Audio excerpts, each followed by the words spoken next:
El grupo de Granot y de Roudier pedía ya que el presidente hiciese fusilar a todos aquellos bandidos de republicanos.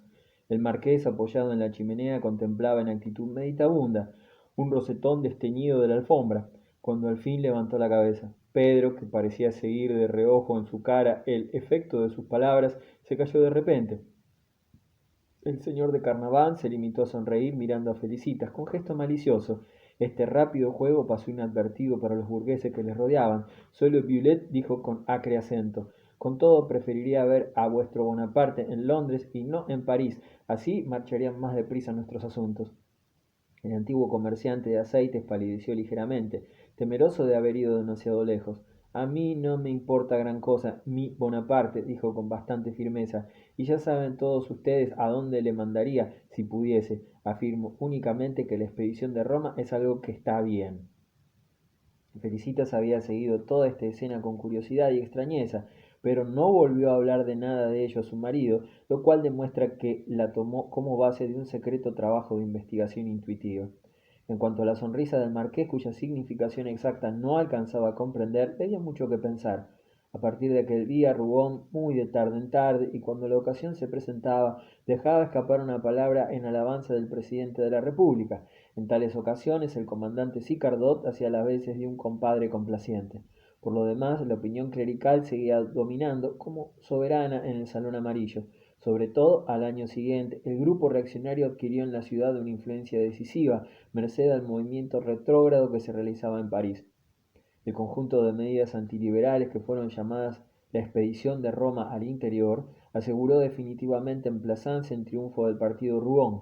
Los últimos burgueses entusiastas vieron a la república agonizante y se apresuraron a reunirse a los conservadores. La hora de los Rouen había llegado. La ciudad nueva les hizo casi una ovación el día que fue aserrado el árbol de la libertad, que estaba en medio de la plaza de la subprefectura. Era un álamo joven traído de las orillas del Biorn, el cual se había ido secando poco a poco con gran desesperación de los obreros republicanos, que acudían todos los domingos a comprobar los progresos del mal, sin poder explicarse las causas de aquella muerte lenta. Un aprendiz de sombrerero afirmó al fin haber visto salir una mujer de la casa de los Rubón y verter un cubo de agua envenenada al pie del árbol.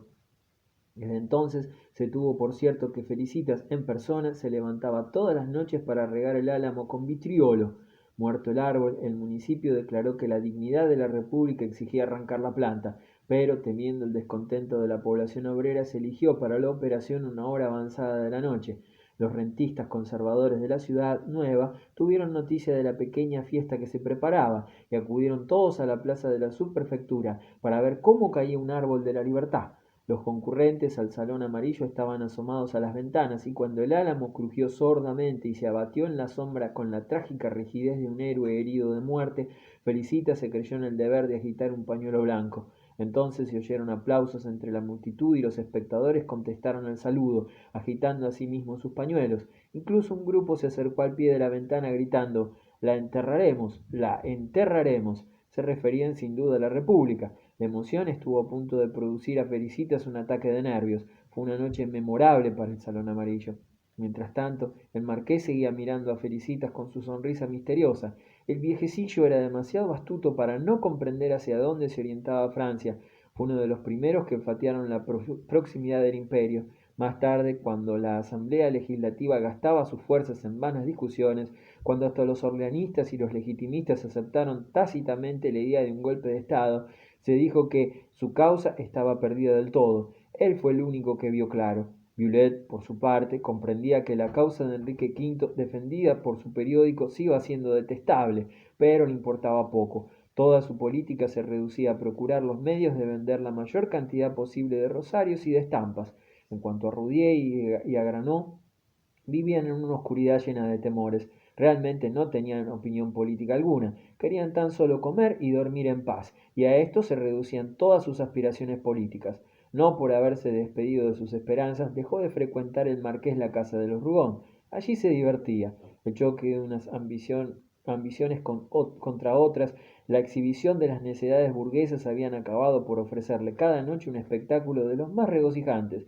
Temblaba ante la idea de volver a encerrarse en su cuartito debido a la caridad del conde de Valqueiras, Con malicioso júbilo guardó solo para él la certidumbre de que la hora de los Borbones no había llegado, y fingiendo una ceguera que no padecía, siguió trabajando, como siempre, a las órdenes del clero y de la nobleza, por el triunfo del legitimismo.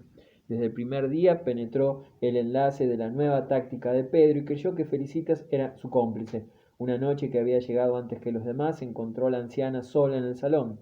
Bueno, pequeña, le dijo con su afable familiaridad, marchan vuestros asuntos. ¿Qué diantre? ¿Por qué andas ahora con secretos conmigo? Yo no ando con secretos, respondió Felicitas intrigada. ¿Habráse visto? Pues no cree que va a engañar a un zorro viejo como yo. Vamos, niña, trátame como un amigo. Estoy dispuesto a ayudaros en secreto. Anda, sé franca.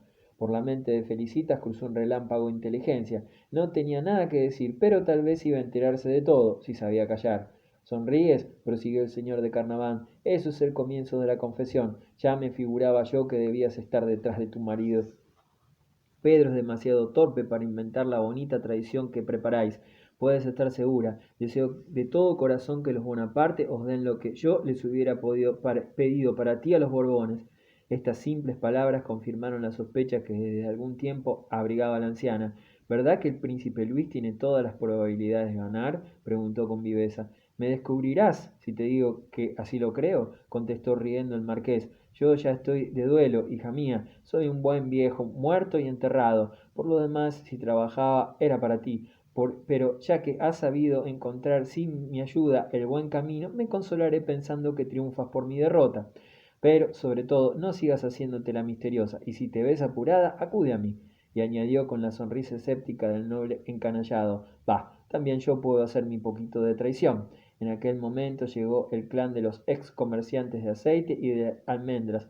Ah, encantadores reaccionarios, siguió diciendo en voz baja el señor de Carnaván. Mira, pequeña, el gran arte de la política consiste en tener dos buenos ojos cuando los demás son ciegos. Tienes todos los triunfos en tus manos. Al día siguiente, aguijoneada, Felicitas por esta conversación, quiso adquirir una certidumbre. Corrían entonces los primeros días del año 1851. Hacía más de 18 meses que Rubón recibía cada 15 días una carta de su hijo Eugenio. Se encerraba en la alcoba para leerla y enseguida la guardaba en el cajón de un viejo escritorio, cuya llave conservaba cuidadosamente en un bolsillo de su chaleco. Cuando su mujer le preguntaba, se limitaba a responder, Eugenio me escribe diciendo que sigue bien. Hacía ya mucho tiempo que Felicita soñaba con apoderarse de las cartas de su hijo. Aquella mañana, mientras Pedro dormía aún, se levantó y marchó andando de puntillas a sustituir la llave del escritorio guardada en el bolsillo del chaleco por la llave de la cómoda, que tenía el mismo tamaño. Después, en cuanto su marido se marchó a la calle, encerróse ella a su vez, vació el cajón y leyó las cartas con una curiosidad febril. El señor de Carnaván no se había engañado. Sus propias sospechas se confirmaban. Había allí sus buenas 40 cartas, en las cuales pudo seguir Felicitas el gran movimiento bonapartista que debía rematar en el imperio. Era una especie de diario sucinto en el que se exponían los hechos a medida que iban sucediendo, y en cada uno de ellos se fundaban esperanzas y consejos. Eugenio tenía fe. Hablaba a su padre del príncipe Luis Bonaparte como del hombre necesario y fatal, el único capaz de resolver el problema político. Había creído en él aún antes de su vuelta a Francia, cuando se consideraba el bonapartismo como una quimera ridícula. Felicitas comprendió que desde 1848 su hijo era un agente secreto muy activo, y aunque no decía claramente cuál era su posición en París, no cabía duda de que trabajaba por el imperio a las órdenes de personajes a quienes nombraba con cierta familiaridad. En cada una de las cartas se comprobaban los progresos que iba haciendo la causa, y se hacía presumir un feliz y próximo desenlace. Por lo general terminaban con la exposición de la línea de conducta que Pedro debía observar en Plassans. Felicitas explicó entonces ciertas palabras y ciertos actos de su marido cuya utilidad no había logrado comprender. Pedro obedecía a su hijo y seguía ciegamente sus instrucciones. Cuando la anciana hubo terminado su lectura estaba plenamente convencida. Todo el plan de Eugenio apareció ante ella claramente. Su hijo esperaba hacer fortuna aprovechando el río revuelto y al mismo tiempo pagar a sus padres la deuda de la educación que le habían dado, arrojándoles un jirón de la presa a la hora del botín. Con poco que su padre le ayudara haciéndose útil a la causa, le sería muy fácil lograr para él el puesto de recaudador. No podían negarle nada a quien se había ocupado de las más secretas gestiones. Sus cartas eran sencillamente una preocupación de su parte para evitar que los Rubón hicieran alguna tontería que les privase de los futuros beneficios. Comprendiendo esto, sintió Felicitas profunda gratitud hacia Eugenio. Leyó varias veces distintos párrafos de algunas cartas en los que Eugenio hablaba en términos vagos de la catástrofe final, y esta catástrofe, cuyo género y alcance no adivinaba Felicitas, llegó a adquirir para ella las proporciones del fin del mundo, después del cual creía ver a Dios colocando a los justos a su diestra y a los réprobos a su siniestra, considerándose ella entre los primeros. Cuando la noche siguiente consiguió volver a su sitio la llave cambiada, se prometió usar del mismo medio para leer todas las cartas que fuesen llegando, pero fingiendo no saber nada. Aquella táctica era excelente, y a partir de aquel día prestó tanta mayor ayuda a su marido cuanto que parecía hacerlo a ciegas. Cuando Pedro creía estar trabajando solo, era ella la que casi siempre hacía recaer la conversación sobre el tema necesario y sin cesar reclutaba partidarios para cuando llegase el momento decisivo. Sin embargo, la desconfianza de Eugenio le hacía padecer. Deseaba poder decirle cuando llegase el día: yo lo sabía todo, y lejos de echarlo a perder, aseguré el éxito. Jamás cómplice alguno hizo menos ruido y más trabajo. El marqués era su confidente. Estaba maravillado. Seguía inquietándole la suerte de su hijo Arístides. Desde que compartía la fe de su primogénito, los furibundos artículos del Independiente le asustaban cada vez más.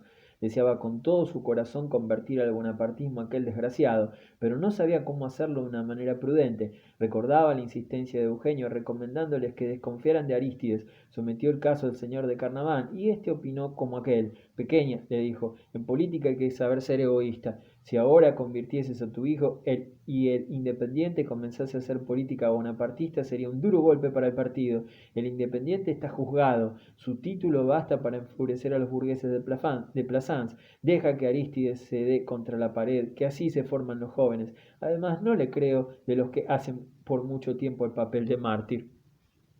En su afán de indicar a los suyos el buen camino, ahora que creían estar en posesión de la verdad, llegó hasta querer adoctrinar a su hijo Pascual. El médico, con el egoísmo del sabio abstraído en sus investigaciones, se ocupaba muy poco de política.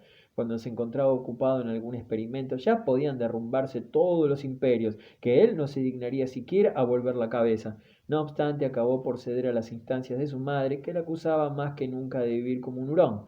Si frecuentaras el gran mundo, solía decirle, tendrías clientes entre la gente de la buena sociedad. Ven al menos por las noches a nuestro salón. Así conocerás al señor Roudier, Granot y Sicardot, y todos ellos hombres de buena posición que te pagarán las visitas a 4 o 5 francos. Los pobres jamás te enriquecerán. La idea de salir adelante y de ver en la opulencia a toda su familia había llegado a ser en Felicitas una monomanía, y Pascual, para no disgustarla, fue alguna que otra vez a pasar la velada en el salón amarillo. Se aburrió menos de lo que esperaba. El primer día se quedó estupefacto al ver el grado de estupidez que puede alcanzar un hombre bueno y sano. Los ex comerciantes de aceites y almendras, incluso el marqués y el comandante, le parecieron animales raros que hasta entonces no había tenido la oportunidad de estudiar. Con el interés de un naturalista contempló sus rostros, en los cuales estaba estereotipado el gesto revelador de sus ocupaciones y sus apetitos, y escuchó su palabrería vacía de sentido con la misma atención y curiosidad científica que hubiese puesto en descubrir las causas del significado del maullido de un gato o el ladrido de un perro. Por entonces se ocupaba mucho de historia natural comparada, aplicando a la especie humana las observaciones que sobre la herencia lograba hacer en los animales. Por eso, en el salón amarillo parecía el estar en un jardín zoológico. Estableció semejanza entre aquellos grotescos personajes y animales que le eran conocidos. El marqués le pareció exactamente un gran saltamontes verde, con su cuerpo delgado, su cabeza pequeña y su cara de expresión astuta. Bullet le produjo la impresión repulsiva de un sapo. Con Roudier fue más benévolo al compararlo con un carnero cebado, lo mismo que con el comandante, que le pareció un perro dogo, viejo y desdentado, pero el que más admiración le causó fue el prodigioso Granot. Se pasó una noche entera midiendo su ángulo facial. Cuando le oía balbucir alguna injuria contra los republicanos, bebedores de sangre, esperaba siempre oírle bramar como un ternero, y no podía verle levantarse de su asiento sin imaginar que iba a ponerse a 4 patas para salir del salón. Di algo, hombre, le decía en voz baja su madre. Procura ser clientela entre nuestros señores. No soy veterinario, contestó al fin un día Pascual exasperado.